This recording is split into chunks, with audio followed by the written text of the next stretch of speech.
Hi everyone, welcome back to Immigration YT TV. Today, we're diving into the 4 shocking reasons you could lose your U.S. citizenship, straight from official U.S. rules. These aren't urban legends.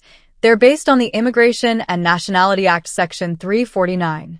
Stick around to the end for tips on how to retire abroad without the regret. If you're an expat or planning to be one, hit that like button and subscribe for more no BS advice. Let's jump in. First off, a quick reality check. Losing citizenship isn't automatic. It's tied to potentially expatriating acts done voluntarily with the intent to give up your U.S. status. For native-born Americans, the government can't just strip it away. But for retirees, everyday choices abroad can signal that intent if you're not careful.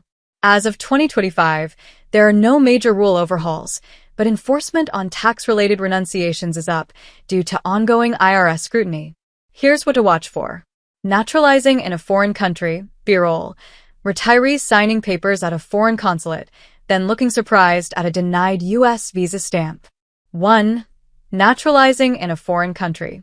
This is the big one for retirees chasing golden visas or better healthcare. You apply for citizenship in, say, Portugal or Panama to lock in residency perks, totally understandable. But under INA Section 349A(1), if you're over 18 and do this on your own application, it can be seen as intent to relinquish U.S. citizenship. Shocking stat. In 2025, over 6,000 Americans renounced citizenship last year alone, many triggered by foreign naturalization. The fix? Many countries allow permanent residency without full citizenship. Stick to that if you want to keep your U.S. passport. Swearing allegiance to a foreign government. 2. Taking an oath of allegiance to a foreign state. Picture this. You're at a ceremony, proudly swearing loyalty to your new home country for a residency upgrade. It's emotional, right? But INA Section 349A(2) flags this as a potential expatriating act if it's a formal declaration to a foreign government or its subdivisions. For retirees, this pops up in citizenship processes or even some local government roles. Pro tip. Dual citizenship is allowed in the U.S., but document your lack of intent to relinquish. Get it in writing from a lawyer. Serving in a foreign military. 3. Joining a foreign military even as an officer.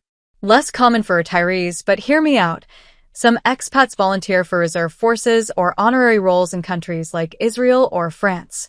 If that foreign military is engaged in hostilities against the U.S., rare but possible, or if you're commissioned as an officer, boom, INA Section 349A(3) could apply.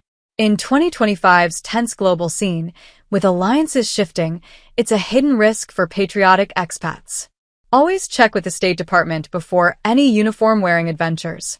Working for a foreign government, B-roll, retiree teaching or consulting in a government office abroad. 4. Accepting a job with a foreign government that requires an oath.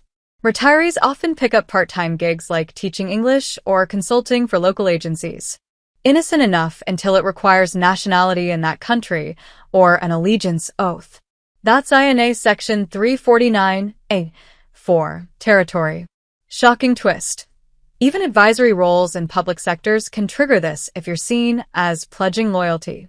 In 2025, with remote work booming, more expats are unaware. Solution. Opt for private sector jobs to sidestep the oath. Formal renunciation, dramatic animation, signing a form at U.S. consulate, passport burning symbolically. Current rules, requirements, and changes. Before we wrap, let's cover the new rules and requirements as of October 2025. No big shakeups, but key updates. The scenario today?